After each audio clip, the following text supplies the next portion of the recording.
Bapak Ibu saudara terkasih, mari kita beribadah, memuji dan memuliakan nama Tuhan, sebab Dia mulia, Dia layak dipuji dan layak diagungkan.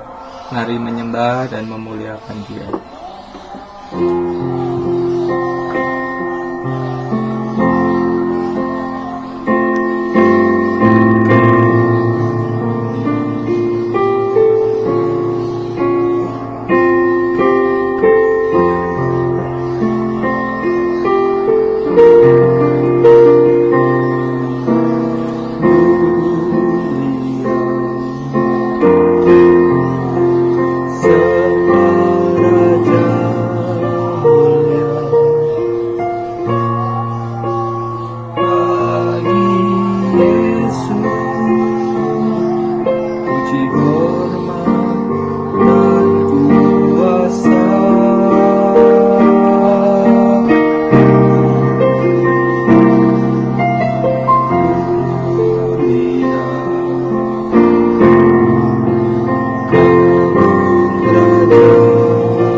Mari saudara sekalian kita tundukkan kepala, kita berdoa. Bapa kami yang di surga, terima kasih jika hari ini kami bisa beribadah bersama-sama dalam ibadah minggu pagi hari ini. Sekalipun kami berada di rumah-rumah dan dalam keadaan kurang nyaman, tetapi kami percaya kepadamu Tuhan, bahwa Engkau Allah yang hidup, Engkau Allah yang berkuasa. Dan hari ini kami akan memuji-Mu dan menyembah-Mu dan memuliakan nama-Mu. Terpujilah nama-Mu Tuhan. Kami bersyukur, kami mau menyembah-Mu, kami mau beribadah. Dalam nama Tuhan Yesus kami berdoa. Amin. Saudara sekalian, mari kita datang ke bait-Nya dengan hati bersyukur, datang ke pelatarannya dengan hati bersuka. Mari kita akan memuji Tuhan bersama-sama.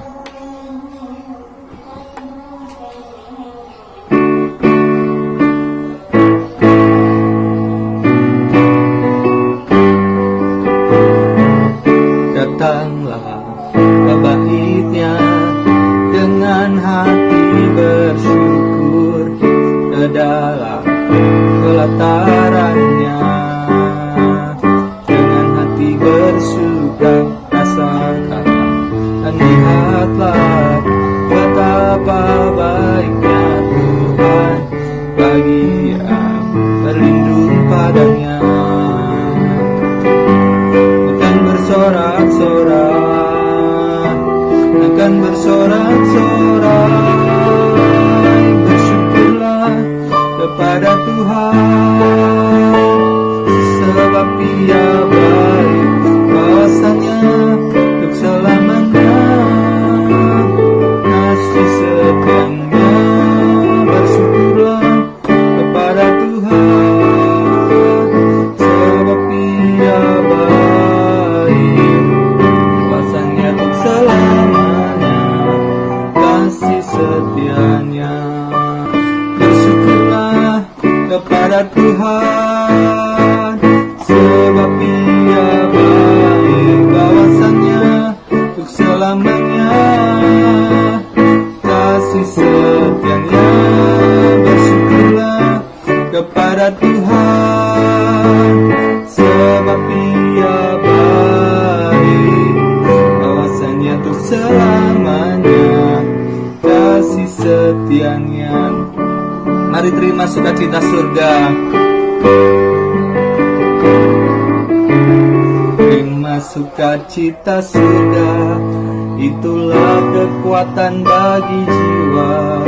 Ku dapat rasakan kasih-Nya di tengah badai yang bergelora. Terima sukacita surga, itulah kekuatan bagi jiwa. Dapat saksikan kuasa-Nya, taklukkan badai yang bergelora. Haleluya, Kau ada dalam hatiku,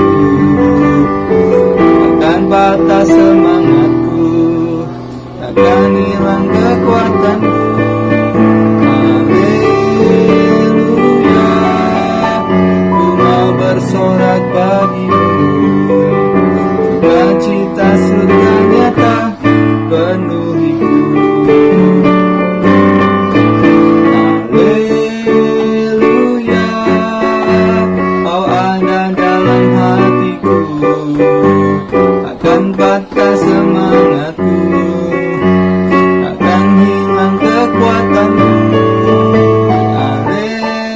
Haleluya, ku mau bersorak bagimu, cita surga nyata penuhiku. Cita surga nyata penuhiku. Puji Tuhan, kita bisa menyanyi dan memuji Tuhan bersama-sama. Firman Tuhan hari ini terambil dari Yohanes pasal 21 ayat 1 sampai 14. Yohanes pasal 21 ayat 1 sampai 14. Begini kata firman Tuhan. Kemudian Yesus menampakkan diri lagi kepada murid-muridnya di pantai Danau Tiberias, dan ia menampakkan diri sebagai berikut. Di pantai itu berkumpul Simon Petrus, Thomas yang disebut Didimus, Nathanael dari Kana yang di Galilea, anak-anak Zebedeus, dan 2 orang muridnya yang lain. Kata Simon Petrus kepada mereka, "Aku pergi menangkap ikan." Kata mereka kepadanya, "Kami pergi juga dengan engkau." Mereka berangkat lalu naik ke perahu, tetapi malam itu mereka tidak menangkap apa-apa. Ketika hari mulai siang, Yesus berdiri di pantai, akan tetapi murid-murid itu tidak tahu bahwa itu adalah Yesus. Kata Yesus kepada mereka, "Hai anak-anak, adakah kamu mempunyai lauk pauk?" Jawab mereka, "Tidak ada." Maka kata Yesus kepada mereka, "Tebarkanlah jalamu di sebelah kanan perahu, maka akan kamu peroleh." Lalu mereka menebarkannya dan mereka tidak dapat menariknya lagi karena banyaknya ikan. Maka murid yang dikasihi Yesus itu berkata kepada Petrus, "Itu Tuhan." Ketika Petrus mendengar bahwa itu adalah Tuhan, maka ia mengenakan pakaiannya sebab ia tidak berpakaian, lalu terjun ke dalam danau. Murid-murid yang lain datang dengan perahu karena mereka tidak jauh dari darat, hanya kira-kira 200 hasta saja, dan mereka menghela jala yang penuh ikan itu. Ketika mereka tiba di darat, mereka melihat api, arang, dan di atasnya ikan dan roti. Kata Yesus kepada mereka, "Bawalah beberapa ikan yang baru kamu tangkap itu." Simon Petrus naik ke perahu, lalu menghela jala itu ke darat. Penuh ikan-ikan besar 153 ekor banyaknya, dan sungguh pun sebanyak itu jala itu tidak koyak. Kata Yesus kepada mereka, "Marilah dan sarapanlah." Tidak ada di antara murid-murid itu yang berani bertanya kepadanya, "Siapakah engkau?" Sebab mereka tahu bahwa ia adalah Tuhan. Yesus maju ke depan, mengambil roti dan memberikannya kepada mereka. Demikian juga ikan itu. Itulah ketiga kalinya Yesus menampakkan diri kepada murid-muridnya sesudah ia bangkit dari antara orang mati. Mari kita memasuki doa syafaat, kita berdoa kepada Tuhan untuk situasi wabah yang melanda bangsa kita, dan kita berdoa untuk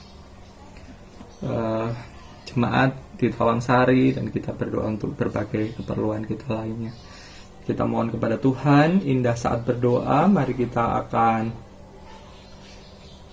pujikan bait 1, bait 3, dan bait 4.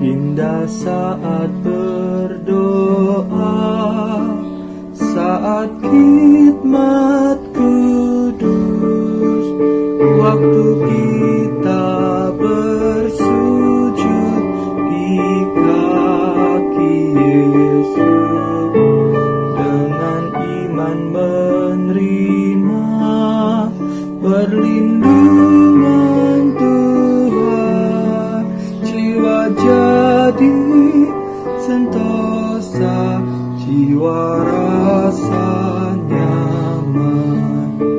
Saat yang indah ini telah datang, jiwa jadi sentosa, jiwa jadi tenang. Indah saat berdoa, bila yang tergoda menyerahkan dirinya kepada Bapa, Yesus akan menghibur, serahkan dan memberi kekuatan, jiwa jadi sentosa, jiwa rasa nyaman. Bait 4.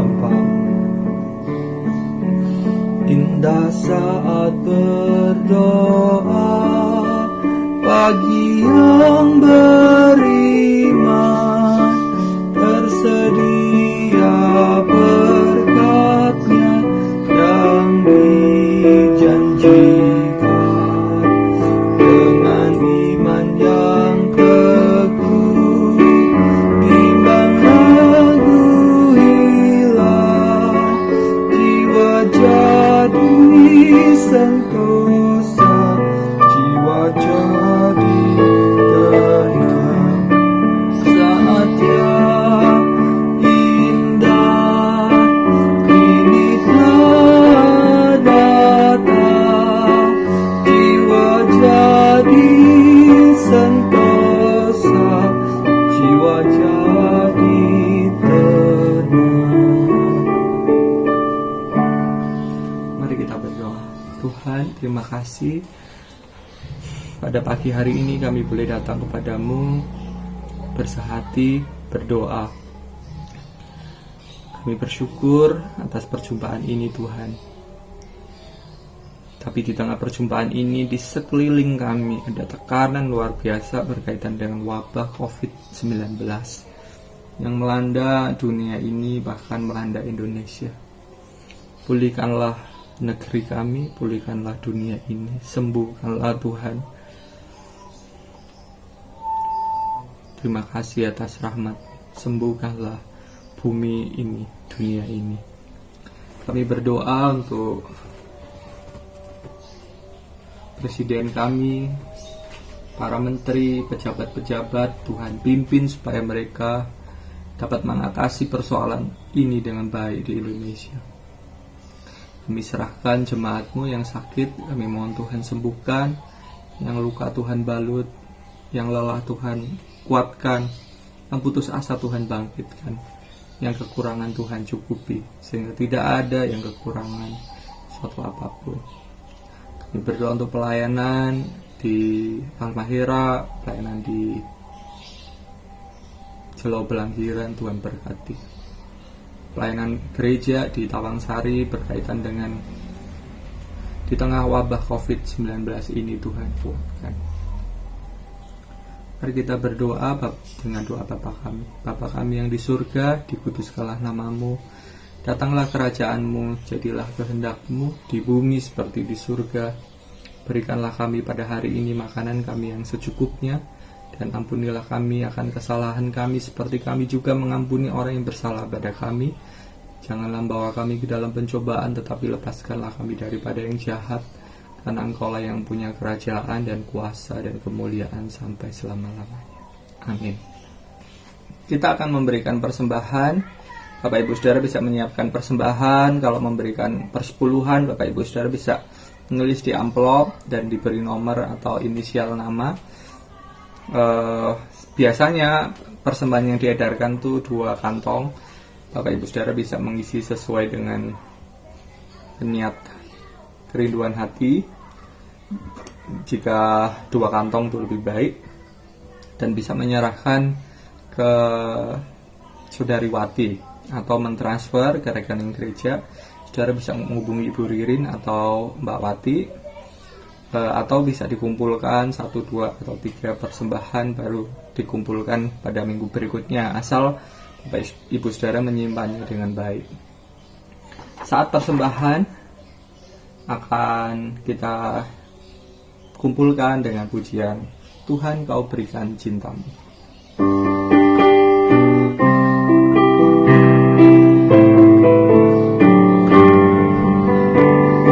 Tuhan Kau berikan cintamu, tiada pernah berkesudahan, ingin nikmati selamanya. Ajaib perbuatan tangan-Mu, warnai hari hidupku bersama-Mu, tak akan goyah. Kau adalah perlindungan hidupku,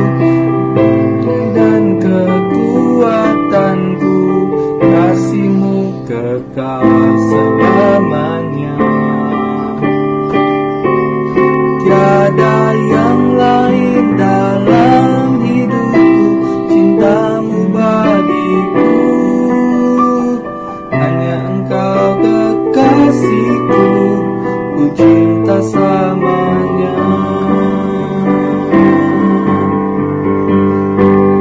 Tuhan, kau perlindungan bagiku. Tuhan, kau perlindungan hidupku, perisai dan kekuatanku, kasihku kekal selamanya. Tiada yang lain dalam hidupku, cintaku bagimu, hanya engkau kekasihku, ku cinta samanya.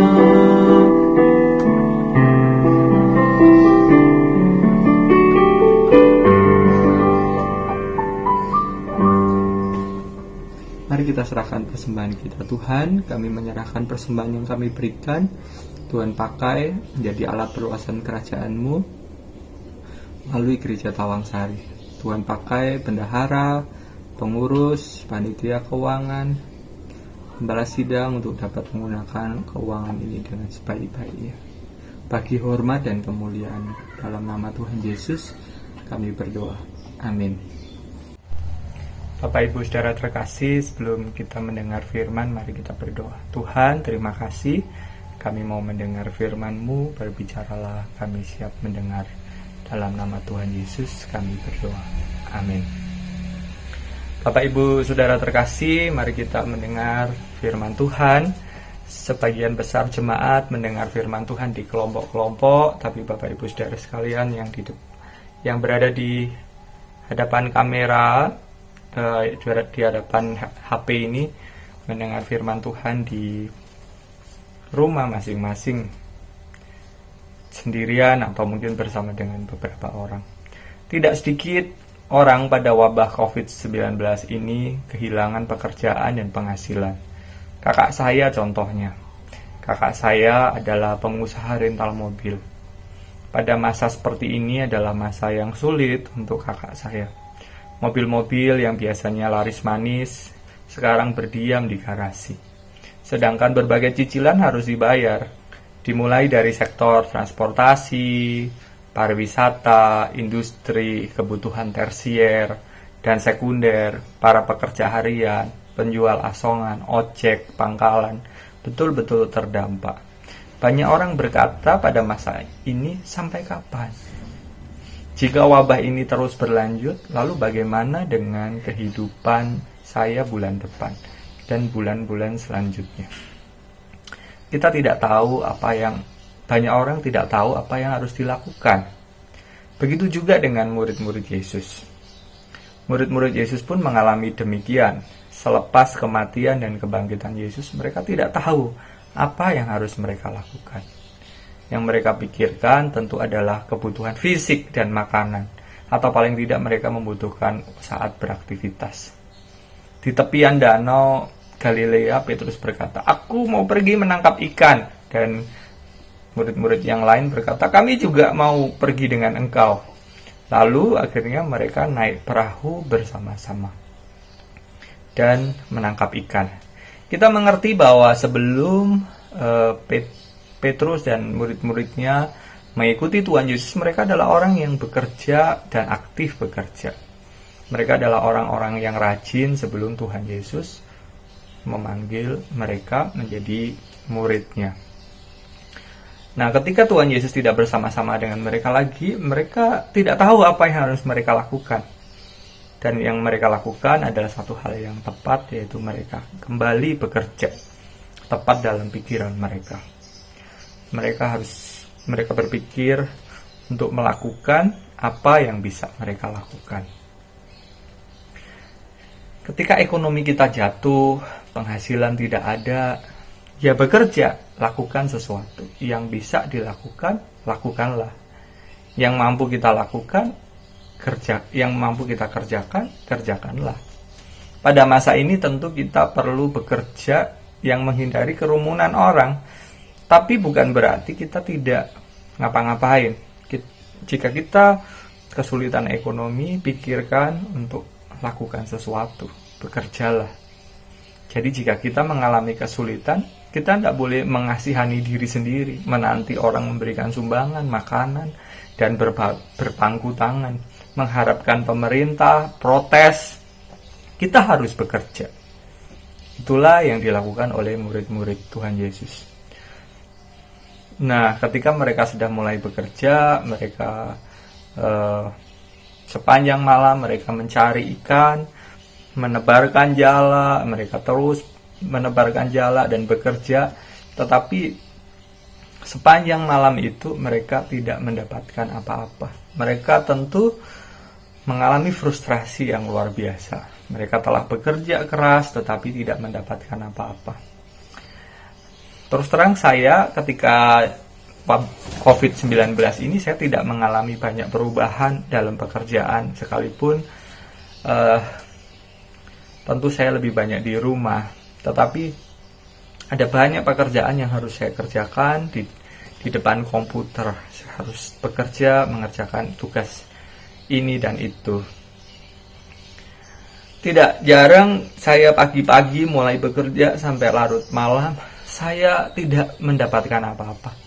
Kalau saudara pernah bekerja untuk mengerjakan tulisan, kita kadang-kadang mencari ide, membaca buku, melihat website satu demi satu. Sepanjang hari sampai akhir sebelum tidur, saya mendapati bahwa diri saya tidak mengerjakan apa-apa, artinya tidak ada yang kelihatan saya peroleh. Tentu itu membuat saya frustrasi dan sedih. Bagaimana mungkin sepanjang hari saya tidak mendapatkan apa-apa? Saya sudah bekerja keras tapi tidak mendapatkan apa-apa. Saya biasanya pada malam hari berdoa, Tuhan, sepanjang hari aku bekerja, aku nggak mendapatkan apa-apa. Telah bekerja keras dan tidak mendapatkan apa-apa, sungguh merupakan kondisi jiwa yang sangat melelahkan. Nah, pada akhirnya seperti murid-murid Yesus, mereka lelah. Murid-murid Yesus lelah secara emosional, secara fisik, dan mereka lapar. Ketika hari mulai siang menuju subuh, saat mereka setelah sepanjang hari mereka mencari ikan dan tidak mendapatkan apa-apa, seseorang berdiri jauh sekitar 100 meter dari mereka, dan pribadi itu berteriak, "Hai anak-anak, kamu punya lauk pauk?" Wah, siapa itu orang yang berada di tepi danau Galilea? Tentu dengan perasaan sedih, malu, dan berat, murid-murid dari perahu berkata, "Tidak ada." Perkataan tidak ada bukan hanya sekedar tidak ada, tetapi mereka merasa bahwa ya ini aku telah bekerja sepanjang hari dan tidak ada yang aku hasilkan. Lelah fisik, lelah emosi, lapar. Dan itulah keadaan murid-murid Yesus. Pernahkah Bapak Ibu Saudara mengalami keadaan seperti mereka? Lelah fisik, lelah emosional, lapar. Keadaan yang sungguh berat. Mereka bingung, bergantung kepada siapa. Mereka telah mereka bekerja sepanjang hari dan mereka tidak mendapatkan apa-apa. Mereka lelah fisik, mereka lelah emosi, dan mereka lapar. Tetapi saudara tahu siapa pribadi yang berteriak berkata, "Hai anak-anak, adakah lauk pauk?" Siapakah dia? Kita tahu bahwa itu adalah guru mereka dan Tuhan mereka, yaitu Yesus. Dari kejauhan Yesus memperhatikan segala kesusahan mereka. Mereka tidak menyadari bahwa ada pribadi yang memperhatikan mereka. Mereka tidak menyadari di tengah kesusahan mereka. Mungkin mereka tidak menyadari bahwa ada satupun orang yang mengerti kesusahan mereka, penderitaan mereka, berat hati mereka, berat fisik mereka, dan kelaparan mereka. Tetapi ada satu pribadi yang memperhatikan jauh. Bahkan pribadi itu sebetulnya telah mempersiapkan roti dan ikan. Yaitu pribadi itu adalah Yesus. Pribadi yang memperhatikan murid-muridnya. Kadang-kadang kita juga sering merasa begitu ya. Kita merasa susah sendirian, tidak ada yang peduli dengan keadaan kita. Kita mengeluh, mengapa tidak ada orang yang peduli dengan keadaanku? Bahkan mungkin kita pun mengeluh, Tuhan Yesus tidak peduli denganku. Tapi kenyataannya adalah peristiwa ini mengingatkan kita bahwa Dia berdiri memperhatikan kita. Mungkin Dia hanya terdiam dan Dia belum bergerak untuk menolong kita. Tetapi kebenaran pentingnya adalah bahwa Tuhan Yesus memperhatikan kita. Termasuk Dia memperhatikan kita dalam kesusahan yang kita alami.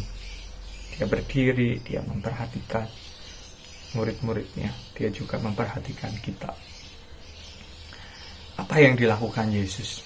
Lalu Tuhan Yesus berkata kepada murid-muridnya. Dia berkata, tebarkanlah jalamu di sebelah kanan perahu, maka kamu akan memperolehnya. Dan murid-murid Yesus melakukannya. Mengapa Tuhan Yesus berkata, tebarkanlah jalamu di sebelah kananmu? Tuhan Yesus peduli terhadap kesusahan dan kebutuhan mereka. Tuhan Yesus tidak menghina mereka dan berkata, salahmu sendiri, dulu kamu setelah aku minta menjadi penjala manusia, kamu kembali menjadi penjala ikan, kamu gagal. Tuhan tidak berkata seperti itu. Tuhan juga tidak berkata, kan sudah pernah aku bilang manusia hidup bukan dari roti saja, tapi firman yang hidup.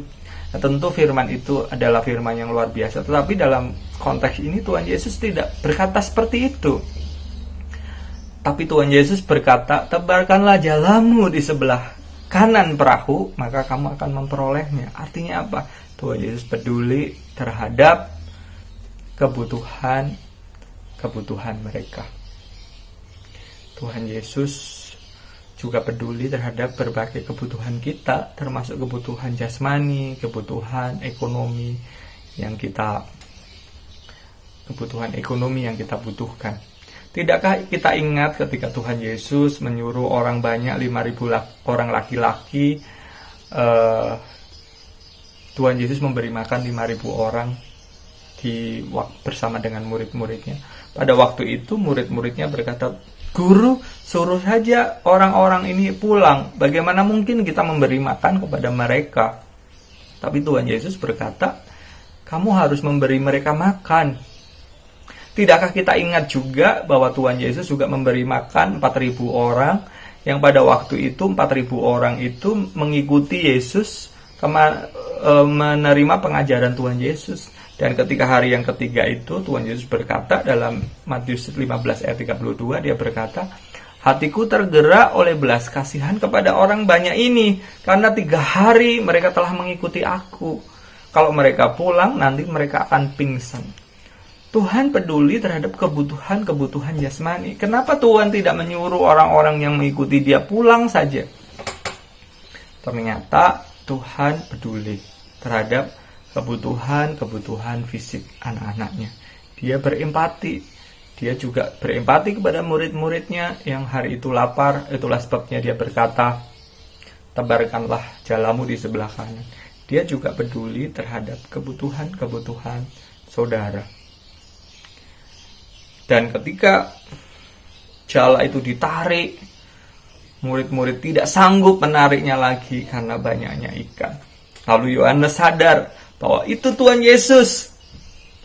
Karena Tuhan Yesuslah yang sanggup melakukannya.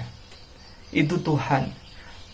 Pengalaman saat Tuhan Yesus memanggil dia dari penjala ikan menjadi penjala manusia, persis seperti itu. Pada saat murid Yesus sepanjang hari tidak mendapatkan ikan, dan Tuhan meminta mereka menebarkan jalanya, dan mereka mendapat banyak ikan. Dan Yohanes ingat. Dan kemudian Petrus pun mendengar Yohanes, lalu dia dengan bersegera mengenakan pakaiannya dan berenang ke tepian. Dan murid-muridnya mengenakan perahu menghampiri Yesus. Setelah di tepian, mereka menghela jala dan ada ikan-ikan besar sebanyak 153 ekor banyaknya dalam sekali jala. Tentu kita mengerti bahwa bagi Tuhan mencukupi kebutuhan jasmani bukanlah hal sulit. Kita mengerti itu, bahwa Tuhan pencipta, Tuhan pemilik alam semesta, Dia penggerak dunia ini, dan kita percaya semuanya bahwa Dia sanggup, Dia mampu mencukupi kebutuhan kita. Tentu bukanlah hal yang sulit bagi Dia untuk memenuhi kebutuhan kita. Kita tahu bahwa Tuhan berkuasa, Tuhan telah melakukan banyak perkara di masa lalu pada saat bersama dengan murid-muridnya. Dia memberi makan 5.000 orang, Dia memberi makan 4.000 orang. Dia bisa melakukan segala perkara untuk mencukupi kebutuhan kita. Dia bisa melakukan semua perkara itu. Oleh karena itu, kita tidak perlu khawatir tentang hidup kita. Itulah yang seharusnya kita terima, bahwa kita tidak perlu khawatir tentang hidup kita, karena Kristus mengerti, Kristus peduli, dan Kristus sanggup untuk mencukupi semua kebutuhan kita. Mungkin pada saat saudara mendengarkan khotbah ini, saudara mendengar suara burung-burung berkicau di sekeliling rumah saya. Saya punya tetangga yang sebagian besar sangat suka dengan burung. Mereka memelihara burung. Suasana di rumah saya penuh dengan cuit-cuit burung, cuit-cuit. Mereka burung-burung bernyanyi. Kadang-kadang kalau saat saya merekam seperti ini, saya tentu kesal ya. Maksudnya suara itu tidak bisa tenang di rumah saya. Tetapi hal yang positif adalah suara burung-burung itu, cuit-cuit, cuit-cuit, cuit-cuit, yang selalu saya dengar setiap pagi itu mengingatkan saya pada perkataan Yesus. Tuhan Yesus pernah berkata, "Pandanglah burung-burung di langit yang tidak menabur dan tidak menuai, dan tidak mengumpulkan bekal dalam lumbung, namun diberi makan oleh Bapamu yang di surga. Bukankah kamu melebihi burung-burung itu?" Itu kata Tuhan Yesus. Bukankah kamu melebihi burung-burung itu? Yang cuit-cuit itu, bukankah kamu lebih berharga? Mereka saja dipelihara oleh Tuhan, begitu juga kamu yang lebih berharga di mata Tuhan. Hari ini hampir semua orang mengalami kesusahan. Mungkin ada yang berkata, besok makan apa? Ada yang susah bayar cicilan dengan apa? Bagaimana hidupku ke depan? Sekolahku, pekerjaanku, keluargaku, masa depanku, dan lain sebagainya. Burung-burung di udara dipelihara Bapa. Bukankah saudara juga dipelihara oleh Bapa? Percayalah kepada Dia dan tetap arahkan hidup saudara pada kerajaan Allah dan kebenarannya, maka semuanya akan ditambahkan kepadamu. Fokuslah terus kepada kerajaan Allah dan kebenarannya, semuanya akan ditambahkan kepadamu. Mari kita berdoa sebelum kita merespon firman Tuhan. Tuhan, terima kasih atas firman yang sudah kami dengar. Kami bersyukur karena ternyata Tuhan peduli terhadap kebutuhan kami. Engkau menikmati menyediakan makanan bagi murid-murid-Mu saat mereka merasa tidak ada orang yang peduli dengan mereka. Engkau peduli. Terpujilah nama-Mu, kami bersyukur. Dalam nama Yesus kami berdoa. Amin. Mari kita memuji Tuhan, kekuatan di hidupku.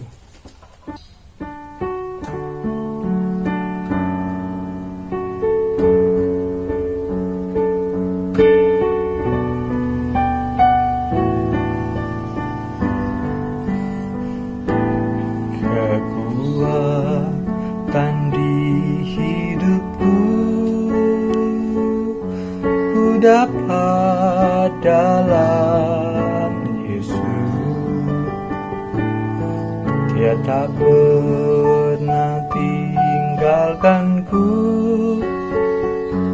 setia menopangku,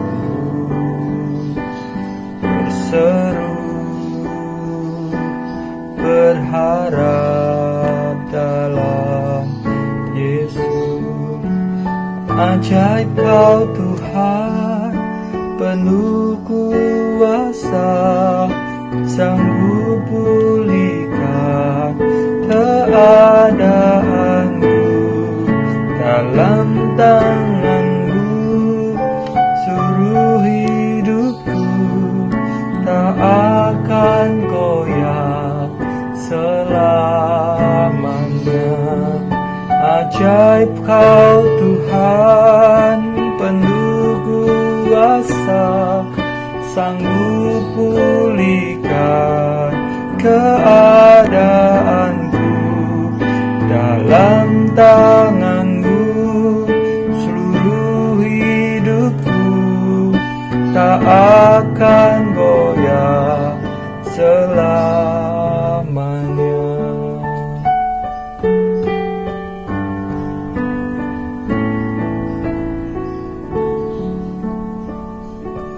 Mari kita berdoa. Tuhan, terima kasih atas ibadah yang boleh kami lakukan dari awal sampai akhir.